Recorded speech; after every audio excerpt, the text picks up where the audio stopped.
सेवार्थ एक आत्मनिर्भर समुदाय एक अन्य सत्र में आपका स्वागत करता है।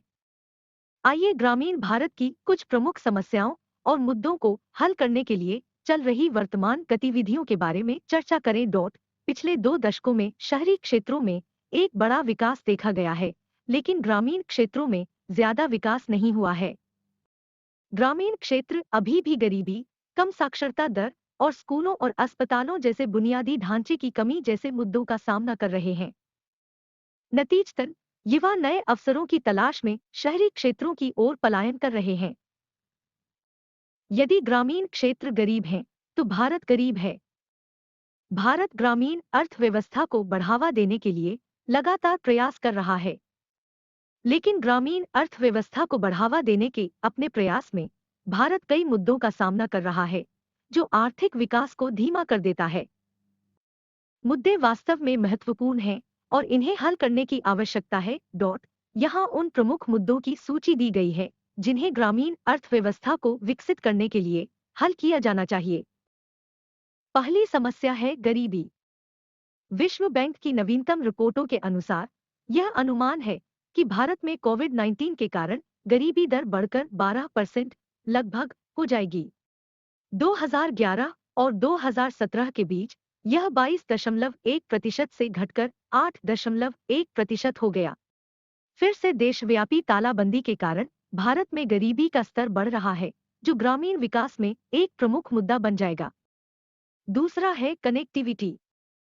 सड़क, परिवहन और मोबाइल संचार ग्रामीण विकास में महत्वपूर्ण भूमिका निभाते हैं। यह ग्रामीण क्षेत्रों के लोगों को बाहरी दुनिया से जोड़ता है। भारत में कई गरीब समुदाय खराब सड़क की स्थिति, अपर्याप्त परिवहन और मोबाइल संचार सेवाओं की कमी के कारण अलग-थलग हैं। खराब कनेक्टिविटी ग्रामीण लोगों के लिए कई अन्य समस्याओं का कारण बनती है। खराब सड़क की स्थिति ग्रामीण क्षेत्रों के लोगों के लिए स्वास्थ्य आपात स्थिति को संभालने के लिए अपने माल को परिवहन या कार्यस्थल तक पहुंचाना मुश्किल बना देती है। खराब मोबाइल संचार से ग्रामीण लोगों में सूचना की कमी और जागरूकता जैसी समस्याएं होती हैं। तीसरा है बिजली और पानी की आपूर्ति। 2020 की ग्राम विद्युतीकरण की प्रगति रिपोर्ट से पता चलता है कि लगभग 19,000 गांवों में अभी तक विद्युतीकरण नहीं हुआ है। यहाँ तक कि विद्युतीकृत गांवों को भी गुणवत्तापूर्ण बिजली नहीं मिल रही है और अनुमान से पता चलता है कि 15% गांव विद्युतीकरण के अधीन हैं।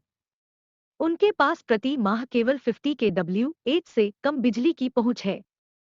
पानी अधिकांश स्वास्थ्य रोगों का कारण बनता है। अपर्याप्त या अशुद्ध जल आपूर्ति इन दिनों अधिकांश ग्रामीण क्षेत्रों में एक समस्या है। हर साल जल जनित बीमारी से प्रभावित भारतीयों की संख्या 37.7 मिलियन है। मरने वालों की संख्या भी बहुत अधिक है। लगभग 1.5 मिलियन बच्चे हर साल अकेले डायरिया के कारण मर जाते हैं।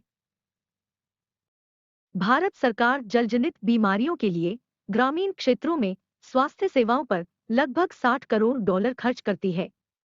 शुद्ध पानी एक आवश्यकता है और इसे ग्रामीण क्षेत्रों के लोगों तक पहुंचना चाहिए। चौथा है साक्षरता और शिक्षा। 2015 में भारत में युवा साक्षरता दर 90.2% थी, जबकि भारत में वयस्क साक्षरता दर 2011 में 74.04% थी। भारत में साक्षरता दर में व्यापक लिंग अंतर है। 2011 में 82.14% पुरुष साक्षर थे, जबकि केवल 65.46% महिलाएं साक्षर थीं। यह अंतर जनसंख्या स्थिरीकरण और परिवार नियोजन पर नकारात्मक प्रभाव डालता है। यद्यपि हमने पिछले दशक में महिला साक्षरता दर में वृद्धि देखी है, फिर भी एक अंतर है जिसे भरने की आवश्यकता है। पांचवा है रोजगार। भारत में खासकर ग्रामीण इलाकों में बेरोजगारी एक बड़ा मुद्दा है। युवा रोजगार की तलाश में शहरी क्षेत्रों की ओर पलायन कर रहे हैं, जबकि वृद्ध ग्रामीण क्षेत्रों में रह रहे हैं।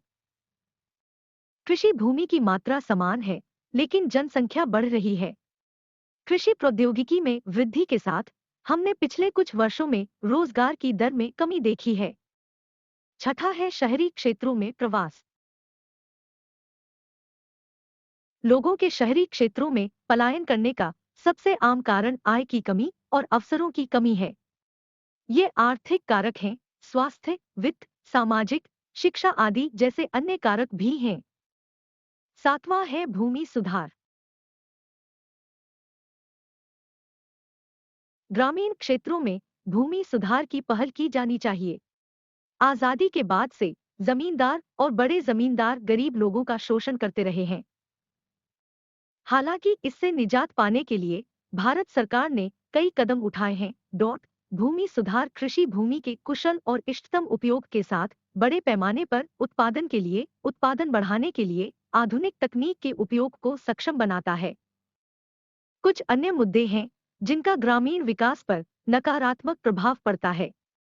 भारत सरकार अब ग्रामीण क्षेत्रों के विकास और अधिक अवसर पैदा करने पर ध्यान केंद्रित कर रही है। उन्होंने दीनदयाल उपाध्याय ग्रामीण कौशल योजना, विरासत विकास और वृद्धि योजना, हृदय, महात्मा गांधी राष्ट्रीय ग्रामीण रोजगार गारंटी योजना, मनरेगा जैसी कई योजनाएं शुरू की हैं। ग्रामीण विकास के लिए भारत सरकार द्वारा प्रस्तावित योजनाओं का विवरण प्राप्त करने के लिए हम आपको भविष्य के वीडियो में बताएंगे। हो सकता है कि अब हम बड़ी तस्वीर न देख पाएं, लेकिन भारत और ग्रामीण क्षेत्रों का विकास हो रहा है। भारत अभी कुछ मुद्दों का सामना कर रहा है, लेकिन आने वाले वर्षों में यह निश्चित रूप से उनका समाधान करेगा। कई निजी कंपनियों और स्टार्टअप ने इन मुद्दों को हल करने के लिए कदम बढ़ाया है। हम उनमें से एक हैं। हमने ग्रामीण और अर्धशहरी क्षेत्रों के लिए एक समान नीति संचालित प्रणाली बनाई है, जिससे सदस्यों को आमदनी बढ़ाने और खर्चे कम करने में मदद मिलेगी। इसी क्रम में हम महिला सशक्तिकरण के लिए केंद्र सरकार की कुछ महत्वपूर्ण योजनाओं के बारे में जानेंगे। पहला है महिला एहाटी। महिला एवं बाल विकास मंत्रालय द्वारा शुरू किया गया एक सीधा ऑनलाइन मार्केटिंग प्लेटफॉर्म। यह योजना महिला उद्यमियों का समर्थन करने के लिए बनाई गई है। यह भी डिजिटल इंडिया पहल का हिस्सा है। www.mhelat-rmk.gov.in पर अपना पंजीकरण करा सकते हैं। दूसरा है वन स्टॉप सेंटर योजना। इस सामाजिक अभियान का उद्देश्य कन्या भ्रूण हत्या का उन्मूलन करना है। इसने युवा भारतीय लड़कियों के लिए कल्याणकारी सेवाओं के बारे में जागरूकता भी बढ़ाई। महिला और बाल विकास मंत्रालय, स्वास्थ्य और परिवार कल्याण मंत्रालय और मानव संसाधन विकास मंत्रालय द्वारा संचालित एक संयुक्त पहल सेव द गर्ल चाइल्ड आंदोलन 22 जनवरी 2015 को शुरू किया गया था। इसकी शुरुआत प्रारंभिक वित्त पोषण के साथ हुई थी। 100 करोड़ रु। यह मुख्य रूप से उत्तराखंड, बिहार, उत्तर प्रदेश, पंजाब, दिल्ली और हरियाणा में समूहों को लक्षित करता है। तीसरा है बेटी बचाओ, बेटी पढ़ाओ। इस योजना को लोकप्रिय रूप से सखीश के नाम से जाना जाता है। इसे 1 अप्रैल 2015 को निर्भया फंड से लागू किया गया था। 24 घंटे की हेल्पलाइन के साथ एकीकृत एक छत के नीचे हिंसा के शिकार लोगों को आश्रय, पुलिस डेस्क, कानूनी, चिकित्सा और परामर्श सेवाएं प्रदान करने के लिए पूरे देश में विभिन्न स्थानों पर वन स्टॉप सेंटर स्थापित किए गए हैं। टोल फ्री हेल्पलाइन नंबर 181 है। चौथा है कामकाजी महिला छात्रावास। इस योजना का मुख्य उद्देश्य कामकाजी महिलाओं के लिए सुरक्षित और सुविधाजनक आवास की उपलब्धता को बढ़ावा देना है। इसमें शहरी से लेकर अर्धशहरी या यहाँ तक कि ग्रामीण क्षेत्रों में जहाँ महिलाओं को काम करने का अवसर मिलता है, उनके बच्चों के लिए डे केयर की सुविधा भी है। कामकाजी महिला छात्रावास योजना का विवरण महिला एवं बाल विकास विभाग की आधिकारिक वेबसाइट पर देखा जा सकता है। पांचवा है स्वाधार गृह। स्वाधार योजना 2002 में केंद्रीय महिला एवं बाल विकास मंत्रालय द्वारा कठिन परिस्थितियों में रहने वाली महिलाओं के पुनर्वास के लिए शुरू की गई थी। यह योजना जरूरतमंद महिलाओं और लड़कियों को आश्रय, भोजन, वस्त्र और देखभाल प्रदान करने के लिए है। लाभार्थियों में उनके परिवारों और रिश्तेदारों द्वारा परित्यक्त विधवाएं, जेल से रिहा और परिवार के समर्थन के बिना महिला कैदी, प्राकृतिक आपदाओं से बची महिलाएं, आतंकवादी चरमपंथी हिंसा की शिकार महिलाएं आदि शामिल हैं। कार्यान्वयन एजेंसियां मुख्य रूप से गैर सरकारी संगठन है। छठा है कदम, महिलाओं के लिए प्रशिक्षण और रोजगार कार्यक्रम का समर्थन। STEP योजना महिलाओं को रोजगार देने वाले कौशल प्रदान करने और महिलाओं को स्वरोजगार उद्यमी बनने में सक्षम बनाने वाली दक्षताओं और कौशल प्रदान करने के लिए मौजूद है। एक महिला द्वारा एक विशेष परियोजना 5 साल तक की अवधि के लिए होगी। यह प्रकृति, गतिविधियों के प्रकार और किए जाने वाले लाभार्थियों की संख्या पर निर्भर करेगा।